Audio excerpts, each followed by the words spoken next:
അപ്പോ നമുക്കിത് ബയോളജിക്കൽ വെച്ചിട്ട് സ്റ്റാർട്ട് ചെയ്യാം. ബയോളജിക്കൽ കൺട്രോൾ എന്ന് കേൾക്കുമ്പോൾ നിങ്ങൾക്ക് ഏകദേശം ഒരു ചെറിയ ഐഡിയ എന്തായാലും ഉണ്ടാവും. ബയോളജിക്കൽ എന്ന് പറയുന്നത് നമ്മൾ IPM വരുന്നൊരു ആസ്പെക്ട് ആണ്. ബയോളജിക്കലി ഉള്ള ഓർഗാനിസംസിന്, അതായത് ഒരു പാത്തജനെ അല്ലെങ്കിൽ ഒരു ഇൻസെക്റ്റിനെ നമ്മൾ ബയോളജിക്കലി അവൈലബിൾ ആയിട്ടുള്ള, അതിന്റെ നാച്ചുറലി ആയിട്ടുള്ള എനിമി അല്ലെങ്കിൽ ഒരു പാരസൈറ്റിനെ വെച്ചിട്ട് നമ്മൾ കൺട്രോൾ ചെയ്യാൻ ശ്രമിക്കുന്ന ഒരു മെത്തഡോളജിനെയാണ് നമ്മൾ ജനറലി ബയോ കൺട്രോൾ എന്ന് പറയുന്നത്. ഓക്കെ, അപ്പോ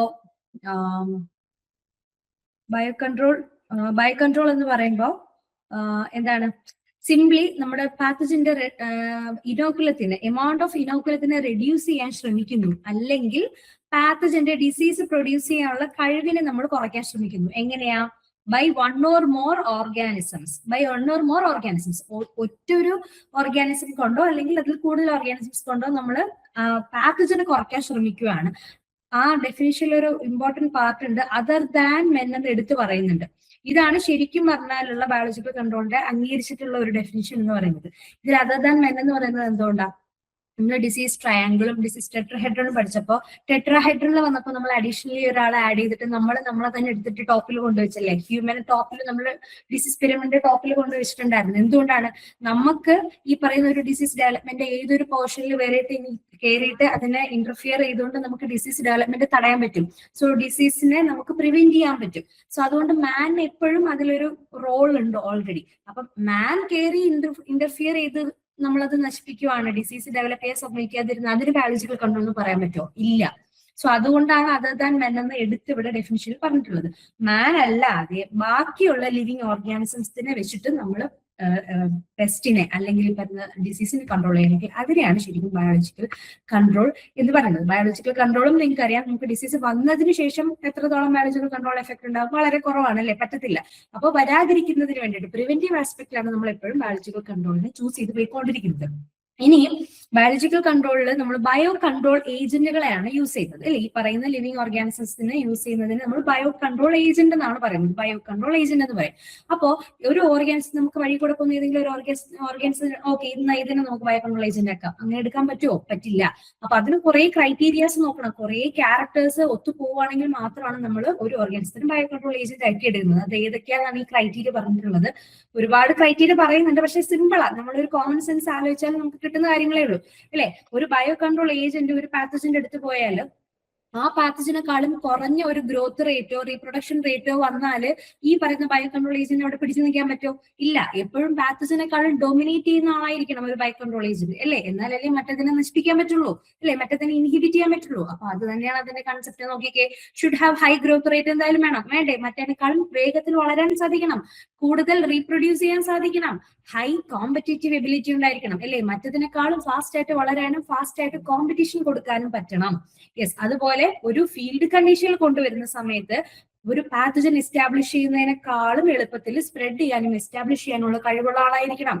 അതുപോലെ ഇതൊക്കെ അതിന്റെ പെർഫോമൻസ് റിലേറ്റ് ചെയ്തിട്ടാണ് നമ്മൾ പറയുന്നത് അല്ലെ. ഇനി അല്ലാത്ത ആസ്പെക്ടിൽ നോക്കുമ്പോഴോ നമുക്കിത് മാസ് മൾട്ടിപ്ലൈ ചെയ്ത് ഫീൽഡിൽ കൊടുക്കണ്ടേ ഒരു ബയോ കൺട്രോൾ ഏജന്റ്. അപ്പൊ ആ ആസ്പെക്ടിൽ നോക്കുമ്പോൾ എളുപ്പത്തിൽ വളരെ ലോ കോസ്റ്റ് മെഷേഴ്സിൽ നമുക്ക് ഈസി ആയിട്ട് ഐസൊലേറ്റ് ചെയ്യാനും പറ്റണം, മാസ് മൾട്ടിപ്ലൈ ചെയ്യാനും പറ്റണം. അതുപോലെ നമ്മൾ എന്തെങ്കിലും ഒന്ന് കൊടുത്താൽ മതിയോ? ഇതിൽ എൻവയോൺമെന്റിൽ ഒരു ഇമ്പാക്ട് വരത്തില്ലേ? നമ്മൾ പുറത്തുനിന്ന് ഒരു സാധനത്തിന് പുതുതായിട്ട് ഇൻട്രൊഡ്യൂസ് ചെയ്യുമ്പോൾ എൻവയോൺമെന്റിന് അവിടെ ഒരു ഇമ്പാക്ട് വരും. അത് ഒരിക്കലും ഹാംഫുൾ ആവാൻ പാടില്ല. Always it should be safe അല്ലെ. നമ്മൾ ബയോ കൺട്രോൾ ഏജന്റ് കൊടുക്കുമ്പോൾ അത് എൻവയോൺമെന്റിന് സേഫ് ആയിരിക്കണം. അതുപോലെ ബാക്കിയുള്ള ആനിമൽസിനും മാൻകൈൻഡ്സിനും ബാക്കിയുള്ള ഓർഗാനിസത്തിനും ഒക്കെ സേഫ് ആയിരിക്കണം അല്ലെ. അതെന്തായാലും നമുക്ക് ഊഹിക്കാനുള്ള കാര്യമല്ലേ ഉള്ളൂ. അതുപോലെ തന്നെ എന്താ, ഒബ്വിയസ്ലി ഹാർംഫുൾ എഫക്ട്സ് ഉണ്ടാവാൻ പാടില്ല, റെസിഡ്യൂ പ്രോബ്ലംസ് ഒന്നും ഉണ്ടാവാൻ പാടില്ല അല്ലെ. യെസ്, പിന്നെ അതുപോലെ നോക്കിക്കേ, narrow possibility of becoming A pathogen. നമുക്ക് നമ്മൾ ഇവിടെ കൊടുക്കുന്നത് ഏതൊരു ഫംഗി ആയിരിക്കാം, ഒരു ബാക്ടീരിയ ആയിരിക്കാം, അല്ലെങ്കിൽ ഒരു വൈറസ് ആയിരിക്കാം ഇല്ലേ. നമ്മൾ ഈ പാത്തജനിക് ആകുന്ന ഫംഗി, ബാക്ടീരിയ, വൈറസ് ഇവരെയൊക്കെ നിയന്ത്രിക്കാൻ നമ്മൾ വേറെ മൈക്രോ ഓർഗാനിസത്തിനെ തന്നെയാണ് കൊടുക്കുന്നത്. നാളെ ഇൻ കേസ് ഏതെങ്കിലും ഒരു ആസ്പെക്ട് ഇവർ പാത്തജനായി മാറിക്കൂടായിരുന്നില്ലല്ലോ അല്ലെ. അങ്ങനെ ഒരു കണ്ടീഷൻ വന്നുകൂടായില്ലല്ലോ.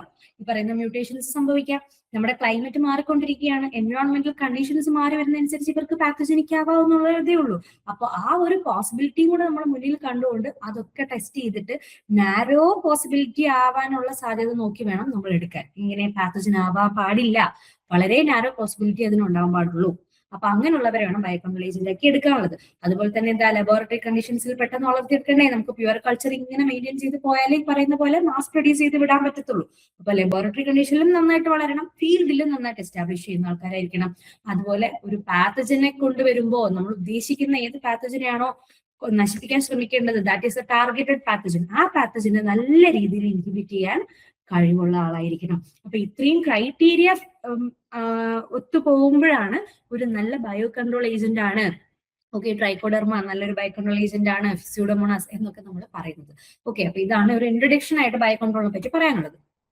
ഇനി കഴിഞ്ഞ ഫിസിക്കൽ കൺട്രോളില് നമ്മൾ ജസ്റ്റ് ഹിസ്റ്ററി പാർട്ടിൽ ജസ്റ്റ് ലുത്രനെ പറ്റി പറഞ്ഞിരുന്നു, അതിൽ ആഡ് ചെയ്യാൻ വിട്ടുപോയത് ഇവിടെ ഒന്ന് ആഡ് ചെയ്യുന്നതാണ്. ഓക്കെ, അപ്പം നമ്മൾ ഫിസിക്കൽ കൺട്രോൾ പറഞ്ഞിട്ടുണ്ടായിരുന്നു, അതിന്റെ അത് JC ലുത്ര മെൻഷൻ ചെയ്തതാണ് ഓൾറെഡി. എന്താണ് അതിൽ വളരെ ഇമ്പോർട്ടന്റ് ആയിട്ട് ഞാൻ പറഞ്ഞൊരു കാര്യം, സോളാർ ഹീറ്റ് ട്രീറ്റ്മെന്റ് അല്ലെ, specifically for loose smut of wheat. ഇത് ഒരുപാട് റിപ്പീറ്റഡ്ലി ക്വസ്റ്റ്യൻസ് ഒരുപാട് എക്സാംസിന് വന്നിട്ടുള്ളതാണ്. ഇമ്പോർട്ടന്റ് ആ പറഞ്ഞു 1953 അല്ലെ, 53, 54 അങ്ങനെ പല ടെസ്റ്റിൽസിനും മാറി മാറി കാണുന്നുണ്ട്. JC ലുത്ര ഓർത്ത് വെക്കുക. അതുപോലെ നമ്മൾ സോളറൈസേഷൻ അല്ലെ, സോയിൽ സോളറൈസേഷനെ പറ്റി വളരെ ഡിസ്കസ് ചെയ്തിരുന്നു. ഒരു ഗ്രീൻ ഹൗസ് എഫക്റ്റ് ആണ്, ഒരു ഹൈഡ്രോ തെർമൽ പ്രോസസ് ആണ് എന്നൊക്കെ പറഞ്ഞിട്ടുണ്ടായിരുന്നു. സോ അതിന്റെയും ഫാദർ ആയിട്ട് നമ്മൾ ഒരാളെ ഹിസ്റ്ററിയിൽ പറയുന്നുണ്ട്, ദാറ്റ് ഇസ് ജേക്കബ് കാറ്റൺ. അത് അങ്ങനെ അധികം ഞാൻ കണ്ടിട്ടില്ല, എന്നാലും ഒന്ന് വേണമെങ്കിൽ നോട്ട് ചെയ്ത് വെച്ചോളാം കേട്ടോ. Father of soil solarization Jacob Katan എന്ന് പറയുന്ന ഒരു സയന്റിസ്റ്റ് ആണ്. ഓക്കെ, ഇനി നമ്മളിപ്പോ പറഞ്ഞുകൊണ്ടിരിക്കുന്നത് ബയോ കൺട്രോൾ ഏജന്റ് ആണ്, ബയോളജിക്കൽ കൺട്രോളിന് ഐഡിയമാണ്. സോ അതിന്റെ ഹിസ്റ്ററി പാർട്ടിൽ നോക്കുകയാണെങ്കിൽ കുറച്ച് പേരുകൾ വളരെ ഇമ്പോർട്ടന്റ് ആണ്, നമുക്കത് ശ്രദ്ധിച്ചു വെച്ചാലേ പറ്റുള്ളൂ. ഈ പേര് നിങ്ങൾക്ക് അറിയാം, ഇത് നമ്മൾ പണ്ട് തൊട്ടേ അഗ്രികൾച്ചർ പഠിക്കാൻ വരുന്നതിന് മുന്നേ കേട്ട പേരാണ്, അലക്സാണ്ടർ ഫ്ലെമിങ്ങിന്റെ പേരല്ലേ. എന്താണ് അദ്ദേഹം കണ്ടുപിടിച്ചത്? ദ ഫസ്റ്റ് ആന്റിബയോട്ടിക് പെൻസിലിൻ അല്ലേ. എവിടെ നിന്നാണ്? പെൻസിലിയം നോട്ടേറ്റം. പെൻസിലിയത്തിന് ഒരുപാട് സ്പീഷീസ് ഉണ്ട്, അതിൽ ഒരുപാട് പാത്തജനിക് ആയിട്ടുള്ള സ്പീഷീസ് ഉണ്ട്. അതിൽ എല്ലാത്തിൽ നിന്നൊന്നും ഈ പെൻസിലിൻ കിട്ടത്തില്ല. പെൻസിലിൻ നൊട്ടേറ്റത്തിൽ നിന്നാണ് ആദ്യമായിട്ട് അലക്സാണ്ടർ ഫ്ലെമിംഗ് പെൻസിലിൻ ഡിസ്കവർ ചെയ്തത്. ഈ ഏത് സ്പീഷീസിൽ നിന്നാണ് ഐസൊലേറ്റ് ചെയ്തത് നമുക്ക് രീതിയിൽ ക്വസ്റ്റ്യൻസ് കണ്ടിട്ടുണ്ട്. PSCയിൽ ഞാൻ അങ്ങനെ കണ്ടത് കുറവാണ്, വേറെ എക്സാംസിനൊക്കെ കണ്ടിട്ടുണ്ട് കേട്ടോ. അപ്പൊ പെൻസിലിൻ നൊട്ടേറ്റത്തിൽ നിന്ന് ഫസ്റ്റ് ആന്റിബയോട്ടിക് അലക്സാണ്ടർ ഫ്ലെമിംഗ് പെൻസിലിനെ ഡിസ്കവർ ചെയ്തു 1928 അല്ലെ. ഇയറും ഒന്ന് നോക്കി വെച്ചോളാം.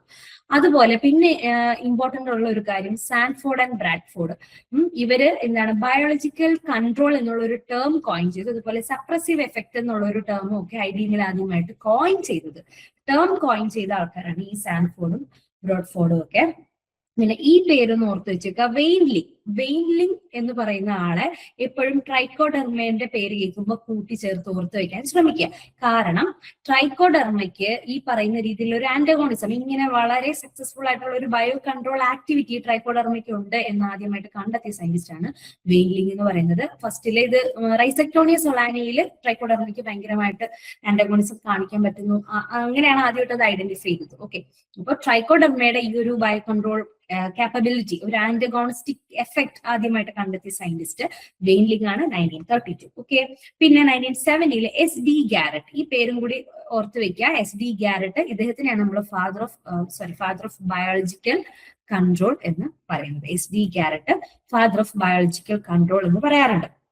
ഓക്കെ, അപ്പൊ ഇത്രയാണ് ബയോളജിക്കൽ കൺട്രോൾ ഹിസ്റ്ററിയിൽ പറയുന്നത്. അലക്സാണ്ടർ ഫ്ലെമിംഗ്, പിന്നെ ട്രൈക്കോഡെർമ, വെയിൻലിംഗ്, അതുപോലെ SD Garrett father of biological control. അപ്പൊ ഇത്ര ഒന്ന് ഓർത്ത് വെക്കുക കേട്ടോ. ഇനി ബയോ കൺട്രോളിന്റെ മെക്കാനിസത്തിനെ പറ്റി പറയുമ്പോൾ നമ്മൾ ബയോ കൺട്രോൾ ഏജന്റ് എങ്ങനെയാണ് എടുക്കുക, ഇങ്ങനെ ഇന്ന കാര്യങ്ങളൊക്കെ വേണമെന്ന് പറഞ്ഞു. എങ്ങനെയാണ് ഇവര് ഈ പറയുന്ന ഒരു ആന്റഗോണിസ്റ്റിക് എഫക്ട് കൊടുക്കുന്നത്? പാത്തജന് ഒരു മൈക്രോ ഓർഗാനിസം തന്നെ വേറൊരു മൈക്രോ ഓർഗാനിസത്തിന് എങ്ങനെയാണ് വില്ലനായി മാറുന്നത്? ഇതിന് പല മെക്കാനിസംസ്, പല രീതിയിലുള്ള മെക്കാനിസംസ് ആണ് പല ബയോ കൺട്രോൾ ഏജൻസ് കൊടുക്കുന്നത്. ചിലത് മാത്രം ചെയ്യും, ചില ബയോ കൺട്രോൾ ഏജൻസ് കുറെ അധികം മെക്കാനിസംസ് എടുത്തിട്ട് ഈ പറയുന്ന ഒരു കൺട്രോൾ കൊടുക്കുന്നുണ്ട്. അപ്പൊ അതിൽ ഏതൊക്കെയാണ്? മേജർ ആയിട്ട് ഈ പറയുന്ന 6 മെക്കാനിസംസ് വഴിയിട്ടാണ് ഒരു ബയോ കൺട്രോൾ ഏജന്റ് ആക്ട് ചെയ്യുന്നത്. അപ്പൊ അത് ഏതൊക്കെയാണ്? First one is parasitism. Myco എന്ന് പറയുന്നത് ഫംഗീനെ പാരസിറ്റിസമാണ് മൈക്കോ എന്ന് വരുന്നത്, അത് നിങ്ങൾ കാര്യം വെക്കണ്ട. പാരസിറ്റിസം ആൻഡ് ലൈസിസ് എന്ന് നമുക്ക് പറയാം. Parasitism and lysis. ഓക്കെ, ഈ ഒരു മെത്തേഡാണ് ആദ്യം അവർ യൂസ് ചെയ്യുന്നത്. പിന്നെ ഹൈപ്പോ വിറുലൻസ്, അതുപോലെ antibiosis, competition, cross protection and finally induced resistance. ഈ പറയുന്ന 6 മെത്തഡോളജീസ് ആണ് സാധാരണ ഒരു ബയോ കൺട്രോൾ ഏജന്റ് യൂസ് ചെയ്യുന്നത്. അത് ഓരോന്നും എന്തൊക്കെയാണ് നമുക്ക് ഓട്ടിച്ചു നോക്കി പോവാം.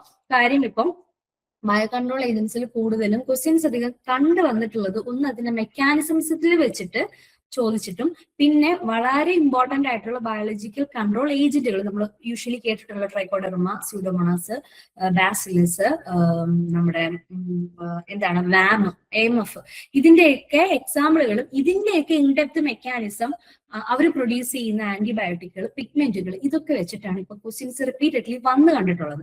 അപ്പം ഈ ഭാഗം നമുക്ക് വിട്ടുകളയാൻ പറ്റത്തില്ല. മെക്കാനിസവും സ്പെസിഫിക്കലിയുള്ള ബയോ കൺട്രോൾ ഏജൻസും നമുക്ക് നോക്കിപ്പോവാം. ഓക്കെ, സോ ഈ പറഞ്ഞ ഫസ്റ്റ് മെക്കാനിസം ആണ് പാരസിറ്റിസം ആൻഡ് ലൈസിസ് എന്ന് ഞാൻ പറഞ്ഞു. അപ്പൊ എന്താണ്, സിമ്പിൾ ആയിട്ട് കൺസെപ്റ്റ് മാത്രം നിങ്ങൾ കേട്ടിരുന്നാൽ മതി. പാരസിറ്റിസംസ് എന്ന് പറഞ്ഞാൽ എന്താ, പാരസിറ്റൈസ് ചെയ്യുന്നു അല്ലെ. ഇപ്പൊ ഒരു ഹോസ്റ്റിനെ ഒരു പാത്തജൻ പോയി പാരസിറ്റൈസ് ചെയ്യുമ്പോഴാണ് അവിടെ അസുഖം വരുന്നത്. പാരസിറ്റൈസ് ചെയ്യുന്നത് അസുഖം ഉണ്ടാക്കാനോ ആവാം, വെറുതെ ന്യൂട്രിയൻസ് വലിച്ചെടുക്കാനോ ആവാം അല്ലേ. അപ്പൊ രണ്ട് ആസ്പെക്റ്റിലും ആവാം. അപ്പൊ അതുപോലെ തന്നെ ഇവിടെ ഒരു പാത്തജൻ, ഒരു മൈക്രോ ഓർഗാനിസത്തിനെ വേറൊരു മൈക്രോ ഓർഗാനിസം പോയി പാരസിറ്റൈസ് ചെയ്യുന്നു. മനസ്സിലായോ? ന്യൂട്രിയൻസിന് വേണ്ടിയിട്ടോ വേറെ എന്തെങ്കിലും ആസ്പെക്ടിന് വേണ്ടിയിട്ടോ ഇവര് പാത്തജനെ പോയി ഈ പറയുന്ന ബയോ കൺട്രോൾ ഏജന്റ് പാരസിറ്റൈസ് ചെയ്യുന്നു. അല്ലേ, എങ്ങനെയെങ്കിലും ഒക്കെ പാരസിറ്റൈസ് ചെയ്യുക. അപ്പൊ എങ്ങനെയാ പാരസിറ്റൈസ് ചെയ്യുന്നത്?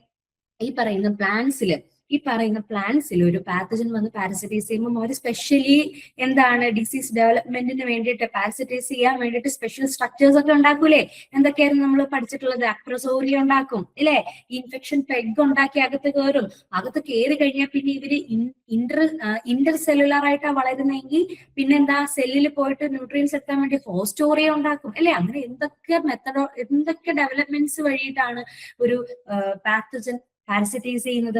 അപ്പൊ ഇതുപോലെ ഈ പറയുന്ന ബയോ കൺട്രോൾ ഏജൻസും പാത്തജൻസിനെ പാരസിറ്റൈസ് ചെയ്യാൻ വേണ്ടിയിട്ട് പല ന്യൂട്രിയന്റ് അബ്സോർബിങ് സ്ട്രക്ചേഴ്സ് ഇവരുണ്ടാക്കും കേട്ടോ. പലരും പല ടൈപ്പ് സാധനങ്ങളാണ് ഉണ്ടാക്കുന്നത്. ഞാൻ വളരെ ഇമ്പോർട്ടന്റ് ആയിട്ടുള്ള 1-2 എക്സാമ്പിൾ വെച്ചിട്ടായിരിക്കും ഈ മെക്കാനിസംസ് നിങ്ങൾക്ക് പറയാം. വേറെയും ഉണ്ടെന്ന് ഓർത്തോണം കേട്ടോ. യെസ്, അപ്പോ ഈ പറയുന്ന പല ടൈപ്പ് ന്യൂട്രിയൻ അബ്സോർബിങ് സ്ട്രക്ചേഴ്സ് ഇവരുണ്ടാക്കും. നോക്കിക്കേ, നമുക്ക് ട്രൈക്കോഡെർമയുടെ കാര്യം തന്നെ നോക്കാം. ട്രൈക്കോഡെർമ ഇവരുടെ എന്താ, പാത്തജന്റെ ഹൈഫേനെ പോയിട്ടങ്ങ് കോയിൽ ചെയ്യും. സോ കോയിലിംഗ് സ്ട്രക്ചേഴ്സ് ഉണ്ടാക്കും ഇവര് ഹൈഫേന്റെ ചുറ്റും. എന്ന് വെച്ചാൽ ഹൈഫേൻ ഇങ്ങനെ അങ്ങ് വട്ടമിടും. വട്ടത്തിന് ഇങ്ങനെ ഇവരങ്ങ് കോയിൽ ചെയ്ത് പിടിക്കും. കണ്ടോ, ഈ പോകുന്നതാണ് പാത്തജന്റെ ഹൈഫേ. ഈ പോകുന്നതൊക്കെ ഇപ്പൊ ഇവിടെ നിന്ന് ട്രൈക്കോഡെർമ വന്നു, ട്രൈക്കോഡെർമ അപ്പുറത്ത് വന്നിട്ട് ദേ നോക്കിക്കേ പോയി വട്ടം ചുറ്റി പിടിച്ചിട്ട് പിന്നെ ഇവർ തമ്മിൽ ഇന്ററാക്ഷൻ നടന്നിട്ട് പാരസിറ്റൈസേഷൻ നടക്കുകയാണ് അവിടെ. ഓക്കെ, റൈസക്ടോണിയ സൊളാനി, ഇത് ട്രൈക്കോഡെർമയുടെ ഹൈഫയാണ് ഈ പോകുന്നത്. മനസ്സിലായോ? അപ്പൊ ഫസ്റ്റ് മെക്കാനിസം അത് തന്നെയാണ് ഉദ്ദേശിച്ചത്, പാരസിറ്റിസം. പാരസിറ്റിസത്തിനോട് ചേർത്ത് നമ്മൾ പറയുന്നതാണ് ലൈസിസം. ലൈസിസ് എന്ന വാക്ക് ജനറലി നമ്മൾ ബയോളജിയിൽ യൂസ് ചെയ്യുന്ന വാക്കാണ് അല്ലെ. ലൈസിസ് എന്ന് പറഞ്ഞാൽ ഇങ്ങനെ ഡിസ്ട്രക്ട് ചെയ്ത് കളയുക, ഡീഗ്രേഡ് ചെയ്യുക, നശിപ്പിക്കുക എന്നുള്ളതാണ് ഒരു അർത്ഥം വരുന്നത്. അപ്പം ആ ഒരു സെൻസിൽ ആലോചിച്ച് നോക്കിക്കേ, ഈ പറയുന്ന ബയോ കൺട്രോൾ ഏജൻസ് ആരുമാവാം, ബാക്ടീരിയയും ആവാം, ഫംഗയും ആവാം അല്ലെ. നമ്മൾ പല ആൾക്കാർ ബയോ കൺട്രോൾ ഏജൻസ് ആയിട്ട് യൂസ് ചെയ്യുന്നുണ്ട്. ഈ പറയുന്ന ബയോ കൺട്രോൾ ഏജൻസിനൊക്കെ ഹൈഡ്രോലൈറ്റിക് എൻസൈംസും പ്രോട്ടീസ് എൻസൈംസും ഒക്കെ പ്രൊഡ്യൂസ് ചെയ്യാനുള്ള കഴിവുണ്ട്. പല ടൈപ്പ് ഓഫ് എൻസൈംസ് ഇവർ പ്രൊഡ്യൂസ് ചെയ്യും. അതെന്ത് ചെയ്യും, പാത്തജൻസിന്റെ സെൽ വാളിനെ ഇവര് ഡീഗ്രേഡ് ചെയ്യാൻ ഹെൽപ്പ് ചെയ്യും. ഓക്കെ, അപ്പം ഈ പറയുന്ന പാത്തജൻസിന്റെ സെൽ വാളിനെ ഡീഗ്രേഡ് ചെയ്യുന്ന പല ടൈപ്പ് ഓഫ് എൻസൈംസ്, ഹൈഡ്രോലൈറ്റിക് എൻസൈംസും പ്രോട്ടീസ് എൻസൈംസും ഒക്കെ ഇവർ പ്രൊഡ്യൂസ് ചെയ്യും. നോക്കിയൊക്കെ, പ്രോട്ടിയേസ്, കൈറ്റിനേസസ്, β1,3 ഗ്ലൂക്കനേസസ്, അങ്ങനെ ഒരുപാട് എൻസൈംസ് ഇവർക്ക് പ്രൊഡ്യൂസ് ചെയ്യാൻ പറ്റും കേട്ടോ. ഞാൻ വളരെ കോമൺ ആയിട്ട് കേട്ടിട്ടുള്ള പേരുകൾ മാത്രമാണ് ഇവിടെ ഇൻക്ലൂഡ് ചെയ്ത് വിടുന്നത്. അപ്പൊ ഇതാണ് സിംപ്ലി പാരസിറ്റിസം ആൻഡ് ലൈസിസിന്റെ കൺസെപ്റ്റ് എന്ന് പറയുന്നത് കേട്ടോ. ഇതിന്റെ ഒരു ഡയഗ്രാം, ഒരു റെപ്രസെന്റേറ്റീവ് ഡയഗ്രാം ആണ് ഇവിടെ കൊടുത്തിട്ടുള്ളത്. ഇത് ഫസ്റ്റിലെ വരുന്ന പാത്തജന്റെ ഒരു സെൽ വാൾ സ്ട്രക്ചർ ആയി കൊടുത്തിരിക്കുന്നത് കേട്ടോ.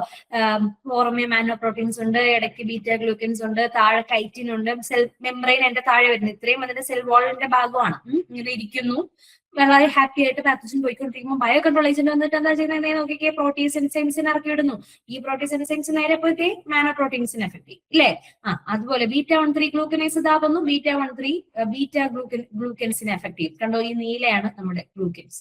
നേരെ ഈ റെഡ് എന്താ, ഇതാണ് കൈറ്റിനേസസ്. ഇതേ നമ്മുടെ കൈറ്റിൽ പോയി അറ്റാച്ച് ചെയ്തു. പിന്നെ ഇവിടെ അങ്ങോട്ട് ഇവരങ്ങ് ഡീഗ്രേഡ് ചെയ്യാൻ നോക്കിക്കേ, സെൽ വാൾ മൊത്തത്തിൽ പയ്യെ ഡീഗ്രേഡ് ആവാൻ തുടങ്ങി. മനസ്സിലായില്ല? അത്രയേ ഉള്ളൂ പാരസിറ്റിസം ആൻഡ് ലൈസിസ് കേട്ടോ. അടുത്ത പിന്നെ നമ്മൾ പറയുന്നതാണ് കോമ്പറ്റീഷൻ എന്ന് പറയുന്ന ഒരു മെത്തഡോളജി അല്ലെ. കോമ്പറ്റീഷൻ എന്ന് പറയുന്ന ഒരു മെക്കാനിസം. കോമ്പറ്റീഷൻ എന്താ, സിംപ്ലി നിങ്ങൾക്ക് ആലോചിച്ചാൽ കിട്ടുന്നതല്ലേ ഉള്ളൂ. ഒരു പാത്തജന്റെ കൂടെ പോയിട്ട് ബയോ കൺട്രോൾ ഏജന്റ് വളരാൻ നിൽക്കുക, അതിനെ പാരസിറ്റൈസ് ചെയ്തുകൊണ്ട് അതിന്റെ നിലവിലുള്ള അവൈലബിൾ ആയിട്ടുള്ള ന്യൂട്രിയൻസിനെയും സ്പേസിന്റെയും ഒക്കെ കൂടെ നിന്ന് വളരാൻ നോക്കിക്കൊണ്ടിരിക്കുകയാണ്. ആര്? നമ്മുടെ ബയോകൺട്രോൾ ഏജൻസ്. പാത്തജനെക്കാളും ഗ്രോത്ത് റേറ്റും റിപ്രൊഡക്റ്റീവ് റേറ്റും ഒക്കെ കൂടിയ ആളാണ് നമ്മുടെ ബയോകൺട്രോൾ ഏജൻസ്. സ്വാഭാവികമായിട്ടും പാത്തജന് വലിയ രീതിയിലുള്ള കോമ്പറ്റീഷനാണ് കൊടുക്കുന്നത് അല്ലേ? എന്തിനൊക്കെ വേണ്ടിയിട്ട്? ഫുഡിന് വേണ്ടിയിട്ട്, സ്പേസിന് വേണ്ടിയിട്ട്, എസെൻഷ്യൽ എലമെന്റ്സിന് വേണ്ടിയിട്ട്, ഫേവറബിൾ എൻവയോൺമെന്റൽ കണ്ടീഷൻസിന് വേണ്ടിയിട്ട്, ഇതിനൊക്കെ ഇവരിങ്ങനെ കോമ്പറ്റീഷൻ ആയിക്കൊണ്ടിരിക്കുകയല്ലേ. സോ ഇങ്ങനെ കോമ്പറ്റേറ്റീവ് എബിലിറ്റി കുറഞ്ഞ ആള് പോകെ പോകെ നശിച്ചു പോകും അല്ലേ? എന്താണ് സെലക്ഷൻ? നാച്ചുറൽ സെലക്ഷന്റെ അതേ പ്രിൻസിപ്പിൾ ആണ് ഇവിടെ ഫോളോ ചെയ്തത്. അപ്പോൾ ഇത് തന്നെയാണ് കോമ്പറ്റീഷൻ കൊണ്ട് ഉദ്ദേശിക്കുന്നത്. ഇവിടെ നോക്കിക്കഴിഞ്ഞാൽ ഞാൻ ഒരു എക്സാമ്പിൾ പറഞ്ഞുതരാം. നമ്മുടെ വളരെ ഇമ്പോർട്ടന്റ് ആയിട്ടുള്ള ബാക്ടീരിയൽ ബയോകൺട്രോൾ ഏജന്റ് ആണ് നമ്മുടെ സ്യൂഡോമോണാസ് അല്ലെ? സ്യൂഡോമോണാസ് ഫ്ലൂറസെൻസ് എന്ന് പറയുന്നത് സ്യൂഡോമോണാസ് ഫ്ലൂറസെൻസ്. ഈ സ്യൂഡോമോണാസ് ഫ്ലൂറസെൻസ് സ്പെസിഫിക്കലി സിഡറോഫോർസ് എന്ന് പറയുന്ന കുറച്ച് കോമ്പൗണ്ട്സ് പ്രൊഡ്യൂസ് ചെയ്യും. അത് സിഡ്രോഫോസ് എന്നാണ് ഡീറ്റെയിൽ നമ്മൾ സ്യൂഡോമോണാസിൽ പറയും കേട്ടോ. എന്നാലും ഇപ്പൊ ജസ്റ്റ് ഒന്ന് കേട്ടിരിക്കുക. സിഡ്രോഫോസ് പ്രൊഡ്യൂസ്. ഈ സിഡ്രോഫോസ് എന്ന് പറഞ്ഞാൽ ഒന്നുമില്ല, സിംപ്ലി പറയുകയാണെങ്കിൽ അയണിലെ നമ്മുടെ അയണിലെ Fe അയൺ എന്ന് പറഞ്ഞാൽ വളരെ ഇമ്പോർട്ടന്റ് ആയിട്ടുള്ള ഒരു മിനറൽ എലമെന്റ് അല്ലേ, എല്ലാവർക്കും വേണം അല്ലെ? അപ്പൊ ഈ പറയുന്ന അയൺ ചീലേറ്റേഴ്സ് ആണ്. അയണിനെ ഇന്ന് ബൈൻഡ് ചെയ്ത് കൂട്ടിപ്പിടിക്കാൻ കാപ്പബിൾ ആയിട്ടുള്ള ഒരു മോളിക്യൂൾ, ഒരു കോമ്പൗണ്ട് ആണ് ഈ പറയുന്നത് സിഡ്രോഫോസ് എന്ന് പറയുന്നത്. പല ടൈപ്പ് ഓഫ് സിഡ്രോഫോസ് ഒരു പ്രൊഡ്യൂസ് ചെയ്യും കേട്ടോ. അങ്ങനത്തെ കുറച്ച് സിഡ്രോഫോസിന്റെ പേരാണ് സ്യൂഡോബാക്ടീൻ, പയോവേർഡിൻ എന്നൊക്കെ പറയും. പിന്നെയും കുറെ ഉണ്ടേ, നമുക്ക് അങ്ങോട്ട് പോകുമ്പോ പറയാം. ഇങ്ങനത്തെ ഈ അയൺ കീലേറ്റിംഗ് ആയിട്ടുള്ള സിഡ്രോഫോസ് ഇവർ പ്രൊഡ്യൂസ് ചെയ്യും. ആര്? സ്യൂഡോമോണാസ്. ഈ സ്യൂഡോമോണാസ് പോയിട്ട് ഓൾറെഡി കുറച്ച് സ്ഥലമേ ഉള്ളൂ, അവിടെ ഉള്ള അയണിനെ മൊത്തം കൂടെ ഇവരങ്ങ് ചുറ്റിപ്പിടിക്കാൻ തുടങ്ങിയാൽ പിന്നെ എന്താ സംഭവിക്കുക? ഈ ഓൾറെഡി അവിടെ അവൈലബിൾ ആയിട്ടുള്ള അയൺ കണ്ടന്റ് കുറയാണ് അല്ലെ? അപ്പം ഈ പറയുന്ന എല്ലാവർക്കും അയൺ വേണം. ഈ പാത്തജനും വളരാൻ ഈ പറയുന്ന സാധാരണ എലമെന്റ്സും കാര്യങ്ങളൊക്കെ വേണ്ടേ? എല്ലാം വേണം. അപ്പൊ ഈ പറയുന്ന അയണിന്റെ ഒരു ഡിഫിഷ്യൻസി അവിടെ ക്രിയേറ്റ് ചെയ്യും. പോകെ പോകെ പാത്തജന്റെ അയൺ റിക്വയർമെന്റ്സിനെ ഇത് ബാധിക്കും. പാത്തജന്റെ ഗ്രോത്ത് അവിടെ സപ്രസ് ആവും. അപ്പൊ അവിടെ ഒരു കോമ്പറ്റീഷൻ കൊടുക്കുകയാണ്. അയണിന്റെ അവൈലബിലിറ്റിക്ക് ഒരു കോമ്പറ്റീഷൻ കൊടുക്കുകയാണ് ബൈ പ്രൊഡ്യൂസിങ് സിഡറോഫോർസ്. ആരാണ്? Pseudomonas fluorescens. അതൊരു എക്സാമ്പിളാ പറഞ്ഞ കേട്ടോ കോമ്പറ്റീഷന്റെ. അങ്ങനെ എല്ലാ ബയോകൺട്രോൾ ഏജൻസും ഈ ഒരു കോമ്പറ്റീഷൻ കൊടുക്കുന്നുണ്ട്. പിന്നെ പറയുന്നത് എന്താ? പിന്നെ പറയുന്നതാണ് ആന്റിബയോസിസ്. ആന്റിബയോസിസ് എന്ന് പറഞ്ഞാൽ എന്താണ്? ഒന്നുമില്ല, simply they will produce different type of antibiotic compounds. Antibiotic compounds എന്താണെന്ന് നമുക്കറിയാലോ. എന്താണ്? ഒരു മൈക്രോബിയൽ ഒറിജിൻ ആയിട്ടുള്ള ഒരു കോമ്പൗണ്ട് തന്നെ വേറൊരു മൈക്രോബിന്റെ ഗ്രോത്തിനെ സപ്രസ് ചെയ്യുകയോ ഇൻഹിബിറ്റ് ചെയ്യുകയോ പ്രൊഹിബിറ്റ് ചെയ്യുകയോ ചെയ്യുമ്പോഴാണ് നമ്മൾ അതിനെ ആന്റിബയോട്ടിക് എന്ന് പറയുന്നത്. എന്താണ്? ഒരു മൈക്രോ ഓർഗാനിസത്തിൽ നിന്ന് ഉണ്ടാവുന്ന ഒരു കോമ്പൗണ്ട് തന്നെ വേറൊരു മൈക്രോ ഓർഗാനിസത്തിന്റെ ഗ്രോത്തിനെ ഇൻഹിബിറ്റ് ചെയ്യുമ്പോഴാണ് നമ്മൾ അതിനെ ആന്റിബയോട്ടിക് കോമ്പൗണ്ട് എന്ന് പറയുന്നത്. അങ്ങനെ ആന്റിബയോട്ടിക് കോമ്പൗണ്ടിനെ പ്രൊഡ്യൂസ് ചെയ്യുന്ന ആ പ്രോസസ്സിനെയാണ് ആന്റിബയോസിസ് എന്ന് പറയുന്നത്. മനസ്സിലായോ? as simple as that. Okay, antibiotic കോമ്പൗണ്ട്സിനെ പ്രൊഡ്യൂസ് ചെയ്തിട്ട് അത് വെച്ചിട്ട് പാത്തജൻസിൽ പോയി എഫക്ട് ചെയ്യുന്നു. അതാണ് ആന്റിബയോസിസ്. സിമ്പിൾ അല്ലേ? നമ്മൾ അങ്ങനെയല്ലേ പെൻസിലിനെ പഠിച്ചത്? അതെ. അപ്പൊ പെൻസിലിൽ തന്നെ നിങ്ങൾക്ക് ഓൾറെഡി അറിയാം. അതുപോലെ ഒരുപാട് ആന്റിബയോട്ടിക്കുകൾ ഉണ്ടല്ലേ. അപ്പൊ ഞാൻ ജസ്റ്റ് ഒരു എക്സാമ്പിളാ പറഞ്ഞത്. എഗെയിൻ ആര് വരുന്നു? നമ്മുടെ സ്യൂഡോമോണാസ് ഫ്ലൂറസെൻസ് വരുന്നു. വേറെയും ആന്റിബയോട്ടിക്കുകൾ ഉണ്ട് കേട്ടോ. സ്യൂഡോമോണാസ് ഫ്ലൂറസെൻസിൽ പ്രധാനപ്പെട്ടതാണ് ഈ ഫിനാസിൻ 1 കാർബോക്സിലിക് ആസിഡ് എന്ന് പറയുന്നത്.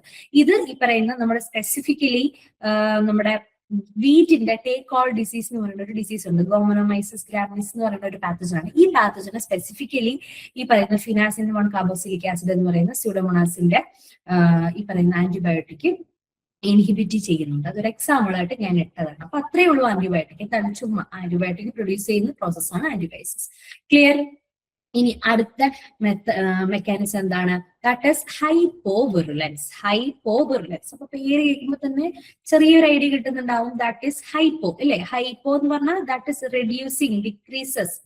ഹൈപ്പോ എന്ന് പറഞ്ഞാൽ ഡിക്രീസസ്, ഹൈപ്പർ എന്ന് പറഞ്ഞാൽ ഇൻക്രീസസ്. അങ്ങനെയല്ലേ നമ്മൾ ജനറലി പഠിച്ചു വെച്ചിരിക്കുന്ന ഒരു കൺസെപ്റ്റ്. അങ്ങനെ തന്നെയാണ് ഇവിടെ. ഹൈപ്പോ വിറുലൻസ് എന്ന് വെച്ചാൽ വിറുലൻസിനെ കുറയ്ക്കുന്നു എന്ന്. മനസ്സിലായോ? അത്ര സിമ്പിൾ ആണ് ആ കൺസെപ്റ്റ്. എന്ന് പറഞ്ഞാല് വിറുലൻസ് എന്താണെന്ന് പറഞ്ഞിരിക്കണം. വിറുലൻസ് എന്താ നമ്മൾ തുടക്കത്തിൽ പഠിച്ചതാണ്. ഡിഗ്രി ഓഫ് പാത്തോജെനസിറ്റി അല്ലെ? എന്താണ് പാത്തോജെനസിറ്റി?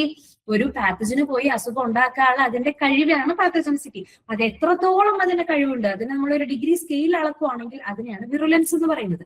യെസ്. അപ്പോ ഈ ഒരു ബയോകൺട്രോൾ ഏജന്റ് പോയിട്ട് ഇവരെന്താ ചെയ്യുന്നത്? പാത്തജനെ പല രീതിയിൽ ഇവരിങ്ങനെ ശല്യം ചെയ്തുകൊണ്ടിരിക്കുകയാണ്. അതിന്റെ കൂട്ടത്തിന് പാത്തജന് നമ്മൾ ഉദ്ദേശിക്കുന്ന ആ ക്രോപ്പിൽ അസുഖം ഉണ്ടാക്കാനുള്ള അതിന്റെ കഴിവ്, വിറുലൻസ്, പാത്തോജെനസിറ്റി, വിറുലൻസിനെ കുറയ്ക്കാനും കൂടി ഇവര് ശ്രമിക്കുന്നുണ്ട്. മനസ്സിലായോ? അപ്പം അവരെ ഇങ്ങനെ ശല്യം ചെയ്ത് അവരെ ഇങ്ങനെ നശിപ്പിക്കാൻ ശ്രദ്ധിക്കുന്നതിനോടൊപ്പം തന്നെ അവര് ഹോസ്റ്റിന് പ്രശ്നം ഉണ്ടാക്കാതിരിക്കാനും ഇവര് ഹെൽപ്പ് ചെയ്യുന്നുണ്ട്. ആര്? നമ്മുടെ ബയോകൺട്രോൾ ഏജൻസ്. അതായത് വിറുലൻസിനെ കുറയ്ക്കുന്നു, പാത്തജന്റെ വിറുലൻസിനെ കുറയ്ക്കുന്നു. ക്ലിയർ? ഇപ്പൊ പാത്തജന്റെ വിറുലൻസ് പറഞ്ഞാൽ എന്താടാ? ഒബ്വിയസ്ലി അങ്ങോട്ട് പോകുമ്പോൾ ഈ പറഞ്ഞ ഹോസ്റ്റിനെ ഇൻഫെക്ട് ചെയ്യാൻ പറ്റത്തില്ല. യെസ്. അപ്പൊ അതിനൊരു എക്സാമ്പിൾ ഒരുപാടെണ്ണം ഉണ്ട്. ഫംഗി തന്നെ ഹൈപ്പോവിറുലൻസ് കാണിക്കുന്നുണ്ട്, ഫംഗൈ ബാക്ടീരിയ ഹൈപ്പോവിറുലൻസ് കാണിക്കുന്നുണ്ട്, ബാക്ടീരിയ കാണിക്കുന്നുണ്ട്. അങ്ങനെ ഒരുപാടുണ്ട് കേട്ടോ. ഞാൻ ജസ്റ്റ് ഓരോ എക്സാമ്പിളുകളാണ് ഓരോ മെക്കാനിസത്തിലും പറയുന്നത്. അപ്പൊ ഇവിടെ നോക്കിക്കേ, മൈക്കോ വൈറസുകളെ പറ്റി നമുക്ക് നോക്കാം. എന്താണ് മൈക്കോ വൈറസ്? പേരിലുണ്ട് myco, which is always means fungi. ഫംഗൈനെ ഇൻഫെക്ട് ചെയ്യുന്ന വൈറസസുകളാണ് നമ്മൾ മൈക്കോ വൈറസസ് എന്ന് പറയുന്നത്, അല്ലേ? അങ്ങനെയാണെങ്കിൽ ബാക്ടീരിയനെ ഇൻഫെക്ട് ചെയ്യുന്നവരെന്താ? നിങ്ങൾക്ക് അറിയാമെങ്കിൽ നിങ്ങൾ ഇപ്പൊ പറയും. ബാക്ടീരിയനെ ഇൻഫെക്ട് ചെയ്യുന്നവരെന്താ പറയുന്നേ? Yes, very good. ബാക്ടീരിയോഫേജസ് എന്നാണ് നമ്മൾ പറയുന്നത്. അപ്പം വൈറസുകൾ ഫംഗൈനെയും ബാക്ടീരിയനെയും നെമറ്റോഡുകളെയും ഒക്കെ ഇൻഫെക്ട് ചെയ്യുന്നുണ്ട്. എല്ലായിടത്തും വൈറസ് ഒരു പ്രശ്നക്കാരൻ തന്നെയാണ്. അപ്പോൾ മൈക്രോ വൈറസസുകൾ എന്താ ചെയ്യുന്നതെന്ന് വെച്ചാൽ പാത്തോജനിക് ആയിട്ടുള്ള ഫംഗിനെ പോയി ഇൻഫെക്ട് ചെയ്യുമ്പോൾ എന്താ ബാക്കിയുള്ള എല്ലാ പ്രശ്നങ്ങളും കൊടുക്കുന്നുണ്ട്. അതിന്റെ കൂട്ടത്തിന് ഇവർ എന്ത് ചെയ്യുന്നുണ്ട്? പാത്തോജന്റെ വിറുലൻസിനെയും പാത്തോജന്റെ സർവൈവലബിലിറ്റിയെയും ഒക്കെ ഇവർ കുറയ്ക്കുന്നുണ്ട്. So that is hypovirulence. എളുപ്പമല്ലേ? കൺസെപ്റ്റ് മനസ്സിലാക്കി പോവാ, അത്രേ ഉള്ളൂ. ദെൻ പിന്നെ ബാക്കി വരുന്ന രണ്ട് മെക്കാനിസംസ് ആണ്. ഒന്ന് cross protection, then induced resistance. അപ്പൊ എന്താണ് ക്രോസ് പ്രൊട്ടക്ഷൻ? ഇത് ചിലരൊക്കെ കേട്ടിട്ടുണ്ടായിരിക്കും, ചിലർക്ക് അറിയുന്നുണ്ടാവില്ല.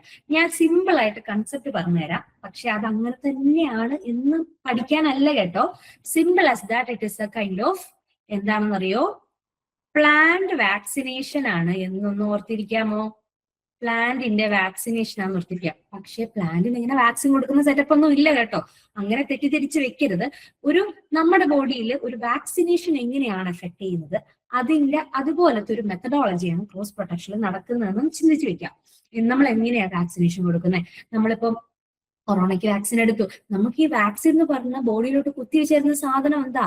It is already the actual പാത്തജനെ തന്നെയാണ്. ആ ഒരു അസുഖം ഉണ്ടാക്കുന്ന പാത്തജനെ തന്നെയാണ് നമ്മൾ കുത്തിവെക്കുന്നത്. പക്ഷെ എങ്ങനെയാ? വിറുലന്റ് ആയിട്ടുള്ള പാത്തജനെയാണോ കുത്തിവെക്കുന്നത്? അല്ല, അല്ലെ? ഒന്നീ കിൽഡ് പാത്തജൻ ആയിരിക്കും, അല്ലെങ്കിൽ അറ്റനുവേറ്റഡ് പാത്തജൻ ആയിരിക്കും. എന്ന് പറഞ്ഞാൽ ഹാഫ് കിൽഡ്. മനസ്സിലായോ? കുറച്ച് ജീവനുണ്ട് എന്നാ പകുതി ചത്തത്, ജീവച്ഛവം എന്ന് നമ്മൾ പറയില്ലേ, ആ ഒരു സാധനം. അപ്പൊ ആ ഒരു ആസ്പെക്റ്റിലായിരിക്കും നമ്മൾ ഈ പറയുന്ന പാത്തജനെ കുത്തിവെക്കുന്നത്. ഓക്കെ. അപ്പൊ ഈ പാത്തജനെ കുത്തിവെക്കുമ്പോൾ നമ്മുടെ ബോഡിയിൽ എന്താണ് സംഭവിക്കുന്നത്? നമ്മുടെ ഇമ്മ്യൂണിറ്റി അങ്ങോട്ട് ആക്റ്റീവ് ആവുകയാണ്, അല്ലെ? നമ്മുടെ ആന്റിബോഡിയൊക്കെ അങ്ങോട്ട് വിറലന്റ് ആയിട്ട് ഒരുപാട് ആന്റിബോഡിനെ പ്രൊഡ്യൂസ് ചെയ്ത് നിർത്തും. നോക്കുമ്പോഴത്തേക്കും വലിയ പ്രശ്നമില്ല. ഓക്കെ, എന്നാലും ഓക്കെ ഇരിക്കട്ടെ, ആന്റിബോഡി നമ്മുടെ ബോഡിയിലുണ്ട്. ഓക്കെ അല്ലെ? നെക്സ്റ്റ് ടൈം ഇനി നോക്കിക്കോ, ആക്ച്വൽ ആയിട്ടുള്ള നല്ല വിറലന്റ് ആയിട്ടുള്ള പാത്തജൻ ബോഡിയിലോട്ട് വന്നിട്ട് വല്ല കാര്യമുണ്ടോ? ഇല്ല. ഓൾറെഡി നമ്മുടെ ബോഡി ആന്റിബോഡി ഒക്കെ പ്രൊഡ്യൂസ് ചെയ്ത് റെഡി ആയി ഇരിക്കുവാണ്. സോ നമുക്ക് ഇൻഫെക്ഷൻ എടുക്കുന്നില്ല, ഇൻഫെക്ഷൻ വരില്ല. So we become disease free, അല്ലേ? അത് തന്നെയാണ് ഇവിടെയും സംഭവിക്കുന്നത്. നോക്കിക്കേ, the cross protection is an acquired immunity or pre immunisation. Vaccination എന്ന് പറഞ്ഞാൽ അത് തന്നെയല്ലേ? മുന്നേയും കൂട്ടി നമ്മൾ ഇമ്മ്യൂണൈസ്ഡ് ആയിട്ടിരിക്കുകയാണ്. അക്വയർഡ് ഇമ്മ്യൂണിറ്റി നമ്മൾ നാച്ചുറലി അല്ലാതെ നമ്മൾ പോയി നേടിയെടുത്ത ഒരു ഇമ്മ്യൂണിറ്റിയാണ്, അല്ലെ? ഒരു പ്രോസസ്സ് വഴി. യെസ്, അത് തന്നെയാണ് ക്രോസ് പ്രൊട്ടക്ഷനും. നോക്കിക്കേ, എന്താണ് ഇവിടെ സംഭവിക്കുന്നത്? A mild virus isolate or strain. ഞാൻ നേരത്തെ പറഞ്ഞ സാധനം അറ്റനുവേറ്റഡ് വൈറസ് എന്ന് പറഞ്ഞ സാധനം അല്ലേ? അത് തന്നെയാണ് മൈൽഡ് ആയിട്ടുള്ള ഒരു വൈറസിന്റെ ഐസൊലേറ്റ് അല്ലെങ്കിൽ സ്ട്രെയിൻ. ഞാൻ പറയാം, ക്രോസ് പ്രൊട്ടക്ഷൻ നമ്മൾ കൂടുതലും സക്സസ്ഫുള്ളി ചെയ്തു വരുന്നത് വൈറസുകൾക്കാണ് കേട്ടോ. പ്ലാൻ വൈറസുകൾക്ക് എഗെയിൻസ്റ്റ് ആയിട്ടാണ് ക്രോസ് പ്രൊട്ടക്ഷൻ നമ്മൾ ഡെവലപ്പ് ചെയ്തെടുത്തിട്ടുള്ളത്.